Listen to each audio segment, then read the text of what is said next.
என்னுடைய பெயர் யூசுப். என்னுடைய கேள்வி, குளோனிங் முறையில மனிதனை உருவாக்குவதற்கு எதிர்ப்பு இருக்கிறதுனால நிறுத்தி வச்சிருக்கு.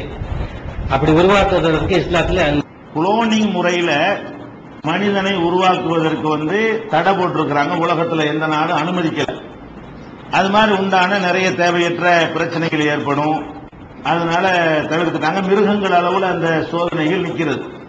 அவர் என்ன கேட்கிறாருன்னு கேட்டா, அந்த மாதிரி குளோனிங் அடிப்படையில் உண்டாக்குன இஸ்லாம் அனுமதிக்குமா, அது தடுக்குமா அப்படின்னு கேட்கிறாங்க.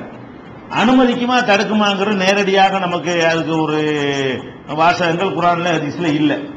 ஆனால் ஒன்னே ஒன்று இருக்கிறது, கேடு தருகிற எல்லாமே தடுக்கப்பட்டவை. இஸ்லாம் ஒரு கான்செப்ட் நம்பர் எப்பவுமே வைக்கிது. எந்த ஒரு புதிய ஒரு விஷயங்கள் உங்களுக்கு முன்னாடி வந்தாலும் அது கேடா நன்மையா ஆய்வு செய்யணும். 100% கேடுன்னு தெரிஞ்சாலும் அதை தவிர்த்து விட வேண்டும். கேடு அதிகம் நன்மை கம்மின்னு இருந்தாலும் அதையும் தவிர்த்து விட வேண்டும். மதுபானத்துக்கு சொல்லும்போது அல்லாஹ் என்ன செய்யறான், மதுபானத்தை பற்றி உம்மிடத்தில் கேட்கிறார்கள். மதுபானத்தில் நன்மையும் இருக்கிறது தீமையும் இருக்குங்கிறான் அல்லாஹ். ஃபீஹிமா இஸ்முன் கபீருன் வ மனாஃபிஉ லின்னாஸ். மதுபானத்தில் நன்மையும் இருக்கிறது தீமையும் இருக்கிறது. வ இஸ்முஹுமா அக்பரு மின் நஃபைஹிமா. தீமை நன்மையை விட ஜாஸ்தியா இருக்குது. நன்மை இல்லைன்னு இல்ல, இருக்குது. அதை விட எது அதிகமா இருக்குது? தீமை அதிகம். உன் பொண்டாட்டிக்கும் தாய்க்கும் உனக்கு வித்தியாசம் தெரியாதுடா. சாக்கடைக்கும் தண்ணிக்கும் வித்தியாசம் தெரியாது. மூளை இழந்துருவ, கீழே உனக்கு பிறந்துட்டு இருப்ப, நிர்வாணமா கிடப்ப, உன்னுடைய உடம்பு அரிக்கும், கேன்சர் வரும், பலவிதமான நோய்கள் வரும். அப்ப இந்த மாதிரி அவருடைய பின் விளைவுகள், பொருளாதாரத்தில் அழிஞ்சு போயிருவ, உன் புள்ள குட்டியில கவனிக்க மாட்ட, இப்படின்னு சொல்லி தீமைகளை பட்டியல் போட்டீங்கன்னா 500 தீமை இருந்தா 25 நன்மை நீங்க காட்ட முடியும். அப்படி இருக்கிறதுனால அதை விட்டுருங்க. நல்லா ஹராமாக்கிட்டான். ஹராமாக்குறது சொன்ன காரணம் என்ன? நன்மையும் இருக்கு தீமையும் இருக்கிறது, தீமை ஜாஸ்தியா இருக்குது. அப்ப இஸ்லாத்தினுடைய கான்செப்ட் என்னன்னு கேட்டா, தீமை அதிகமா இருந்தாலும் அது ஹராம், முழுசும் தீமையாக இருந்தாலும் அது ஹராம். குல்லு முஃப்திரின் ஹராம். தீங்கு தருகிற எல்லாமே ஹராம். இப்ப இந்த குளோனிங் சொல்லி உருவாக்குவது ஏன் உலகத்துல தடை செஞ்சு வச்சிருக்கான் தெரியுமா? பாரதூரமான தீமைங்கிறதுக்கு தான் தடை செஞ்சிருக்கான். அப்படி உண்டானா இப்ப என்னை குளோனிங் எடுத்தாண்டு வைங்க, என்னை மாதிரியே இருப்பான் 40 பேர், எல்லாம் ஒரே மாதிரியா இருப்பான், அச்சு அசலா இருப்பான். அதாவது மூளையில, கலர்ல, இதுல, பேச்சில எல்லாமே. அது ஜெராக்ஸ் மனிதன் தான், நகல் மனிதன் தான் அதுக்கு பேரு. குளோனிங் தமிழ் என்ன சொல்றான்? நகல் மனிதன் சொல்றான். ஏன்னு கேட்டா அது உயிரணுல இருந்து உண்டாக்காம மரபணுல இருந்து உண்டாக்குற காரணத்தினால் அது முதிர்ச்சி அடைந்ததாக அந்த மனிதன் இருப்பான். உயிரணு விந்துல இருந்து உருவாக்கும் பொழுது அது பிஞ்சி, அது வளர்ந்து பெருசாகி மனுஷனை உண்டாக்குது.